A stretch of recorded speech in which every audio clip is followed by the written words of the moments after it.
नमस्कार. पंढरपूर पेपर्समध्ये सरचं स्वागत. महाराष्ट्राचे परिवहन मंत्री यांनी आदेश काढलेला आहे की पंढरपूर बस स्थानकाच्या आवारामध्ये पार्किंग केल्यानंतरनं कारवाईसाठी सामोरं जायला लागेल आणि पंढरपूर आग्रा प्रमुख व्यवस्थापक व पंढरपूर शहर वाहतूक पोलिसाच्या वतीने अनेक जणांवर कारवाई केलेली आहे. ही नेमकी कारवाई कधी करण्यात आली याबाबत आग्रा प्रमुख व्यवस्थापक यांच्याशी बोलणार आहोत. आपल्याला कारवाईसाठी GR शासनात आलेला आहे.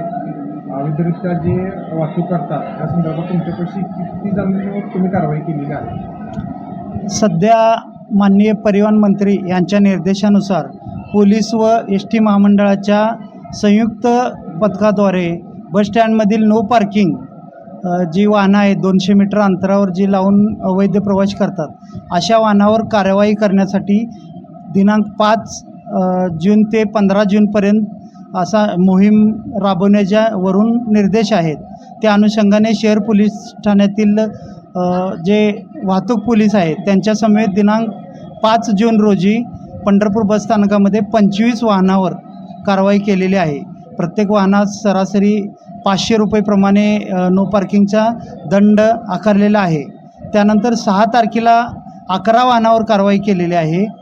त्यानंतर 7 तारखेला 13 वाहनावर आणि आज 8 तारखेला देखील दुपारी पोलीस कर्मचारी येणार आहेत, त्यांच्यासोबत कारवाई करणार आहे. हे 15 तारखेपर्यंत कारवाईचं सत्र सुरूच राहणार आहे. त्यानंतर देखील पोलिसांशी पत्रव्यवहार करून पुढील देखील कारवाई करण्याचे नियोजन आहे.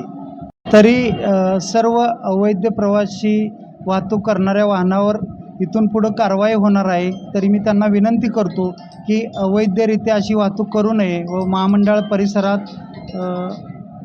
महामंडळ परिसरात इथे गाड्या नो पार्किंगला किंवा 200 मीटरची अंमलबजावणी करावी. त्यांनी त्याच्या आत गाड्या आणू नये आणि अवैधरित्या वाहतूक करू नये असे मी त्यांना आवाहन करतो.